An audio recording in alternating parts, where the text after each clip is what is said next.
Good morning India. दोस्तों नमस्कार। दोस्तों, हमारे चैनल की कहानियाँ रोज़ाना सुनते रहने के लिए आप हमारे चैनल को सब्सक्राइब करें। साथ ही इस वीडियो के पसंद आने पर वीडियो को लाइक करना ना भूलें। चलिए दोस्तों, हम इस प्यारी सी और इंटरेस्टिंग कहानी शुरू करते हैं। दोस्तों, कहानी शुरू करने से पहले एक आखिरी बात, आप चाहें तो इस कहानी को सुनते वक्त ईयरफोन या फिर हेडफोन का उपयोग कर सकते हैं। इससे आपको इस कहानी की ऑडियो पसंद आएगी जब आपके कानों तक पहुंचेगी। चलिए इस कहानी को शुरू करते हैं। मैं रश्मि, इस वक्त मैं 32 साल की एक शादीशुदा महिला हूँ। मेरे पति का नाम शरद, जो 38 साल के हैं। शरद सरकारी नौकरी में है और आयकर विभाग में काम करते हैं। मैं अपने बारे में कुछ कहूँ तो मैं वैसे तो लखनऊ की रहने वाली हूँ, पर मैंने BBA और MBA की पढ़ाई दिल्ली से की थी। मार्केटिंग में MBA करने के बाद मुझे दिल्ली में एक बड़ी कॉरपोरेट कंपनी में जॉब मिल गई। पिछले 8 साल से मैं उस कंपनी में जुड़ी हूँ। अब से 3 साल पहले घर वालों की पसंद से मेरी शरद से अरेंज मैरिज हुई। उसका दिल्ली में ही अपना मकान है और शादी के बाद से हम दोनों उसी घर में रहते हैं। मैं और शरद हम दोनों काफ़ी अच्छा कमा लेते और हमारे पास किसी भी चीज़ की कोई कमी नहीं थी। 2 साल पहले ही शरद ने मुझे मेरे जन्मदिन पर एक अच्छी कार गिफ्ट की और उसे चलाने के लिए मैंने एक ड्राइवर भी रखी। उनका नाम असीम, और वो हमारे ही मकान के पीछे सर्वेंट क्वार्टर में रहते हैं। उसकी उम्र कुछ 41 की है। उसकी अब तक शादी नहीं हुई है। हमारा मकान काफ़ी बड़ा है, तो शरद ने ऊपर का एक कमरा 2 यूनिवर्सिटी के विद्यार्थी किरणदीप और सुरजीत को किराए पर दे रखा है। वो दोनों यूनिवर्सिटी में MCOM की पढ़ाई कर रहे हैं और साथ ही अपना खर्चा चलाने के लिए पार्ट टाइम जॉब करते हैं। शरद ने ही उन्हें जॉब दिलाने में मदद की थी, तो वो दोनों शरद यानी मेरे पति को काफ़ी मानते हैं। मुझे भी उनको खूब बनती है। दोनों करीब 25 साल के हैं। वो दोनों भी काफ़ी ज़िंदगी में मौज मस्ती करने वाले हैं। अक्सर अपनी गर्लफ्रेंड्स को लेके आते हैं। शरद भी इस बात से वाकिफ़ है, लेकिन ये सब आजकल नॉर्मल लाइफ है, तो उन्हें कुछ नहीं कहते। रविवार को शरद, कुलदीप और सुरजीत अक्सर ड्रिंक करते हैं। कभी कभी मैं भी उनके साथ कुछ पैग लगा लेती। मैं शुरू से ही काफ़ी खुले विचारों की और आज़ाद विचारों की लड़की हूँ। कॉलेज के दिनों में मेरा बॉयफ्रेंड भी हुआ करता। शादी से पहले ये बात मैंने शरद को बताई। उसे मेरे अतीत से कोई लेना देना नहीं था। उसने भी बताया उसकी भी गर्लफ्रेंड रही है। महानगरों में ये आम बात है। वैसे मैं आपको बता दूं, मैं 5 फीट 7 इंच लंबा हूँ, यानी कि मेरी हाइट काफ़ी अच्छी है। मेरा रंग गोरा है और लंबे कद के चलते मैं अच्छी दिखती हूँ। अपने स्वभाव को लेकर अगर कुछ कहूँ तो मैं एक सरल और सीधी औरत हूँ।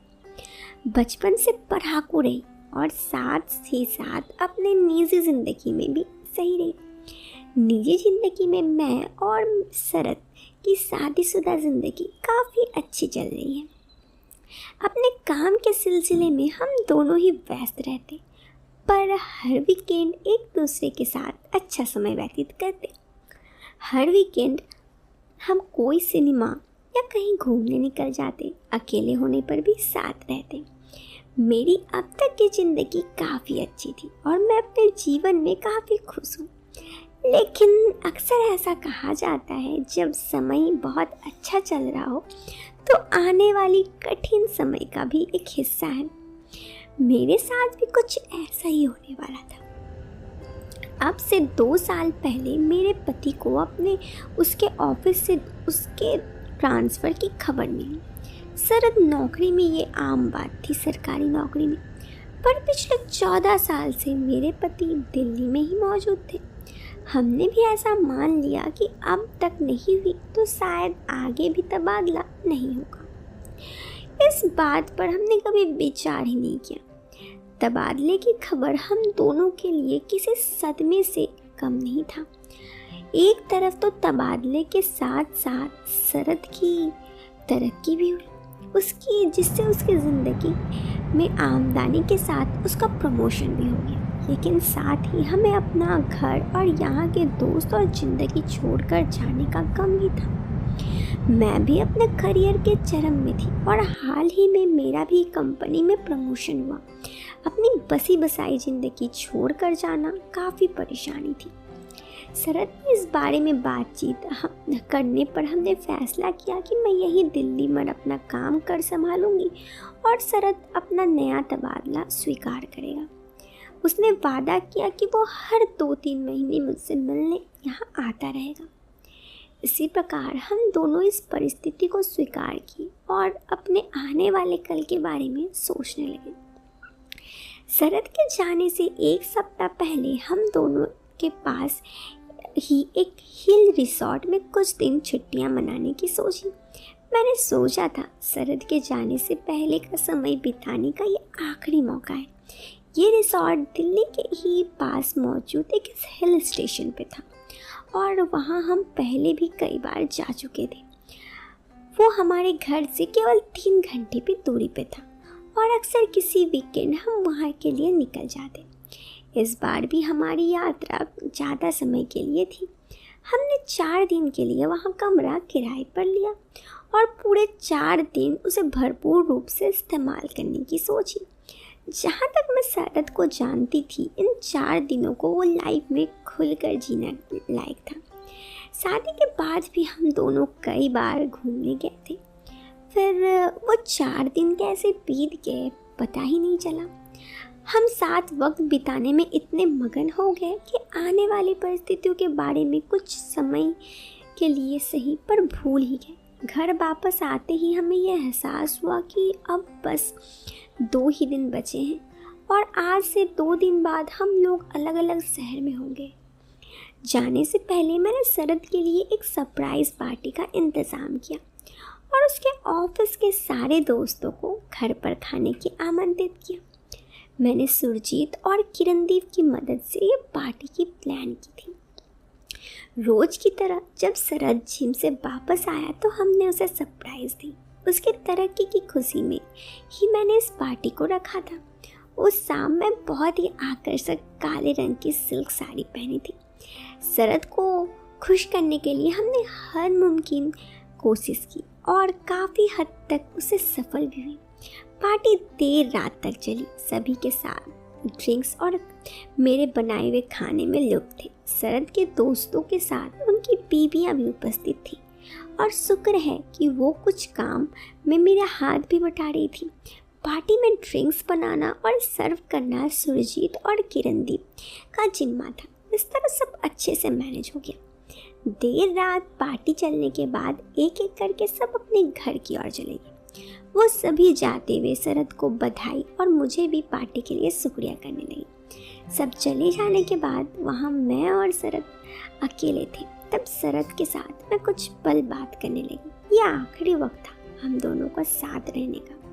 उसके बाद वाले दिन शरद चला जाएगा, मुझे ये पता था, लेकिन मैं इस वक्त को गंवाना नहीं चाहती थी। उसके बाद बातों ही बातों में बात करते करते हम बहुत देर तक एक दूसरे से बात की और फिर कब सो गई मुझे मानो पता ही नहीं चला। और अगली सुबह मैं बहुत देर से उठी। मैंने देखा शरद बगल में नहीं था, मेरे ऊपर एक कंबल थी। शायद शरद ने रात को मुझ पर कंबल डाल दी। मैं जल्दी उठकर वॉशरूम से फ्रेश होकर आई और फिर सामने के कमरे में गई। घड़ी में दोपहर के 12 बजे थे। इतनी देर तक सोए रहने पर मुझे अपने आप पर गुस्सा आया। शरद अब भी कहीं दिखाई नहीं दे रहा था, पर कमरे में बड़े बड़े 3 बैग थे। तभी वहाँ से हमारा ड्राइवर असीम आया। अरे असीम, शरद कहाँ है और ये सब क्या है, किसके बैग से ही है? असीम, मैडम वो भैया को अभी सुबह ही कॉल आया था, उन्हें आज शाम को नहीं अभी तुरंत निकलना होगा। क्या? असीम, हाँ मैडम, वो बाहर किसी को फ़ोन पर बात कर रहे हैं। मैं बैग्स लेने के लिए अंदर आया। उतने में वहाँ शरद अंदर आ गया। अच्छा हुआ तुम उठ गई बेबी, मुझे जल्दी निकलना है। तुम सो रही थी, मैंने उठाया नहीं। सच्चाई एकदम से मेरे आंखों के सामने रुक गई। कहीं ना कहीं ऐसा लग रहा था ये सब एक सपना है, पर अब भी हमारे पास कुछ वक्त है। पर ऐसा नहीं था। शरद ने कहा, मुझे निकलना होगा। शरद, मैं तुम्हें याद करूँगा मेरी जान, अपना ख्याल रखना। मैं और आप भी।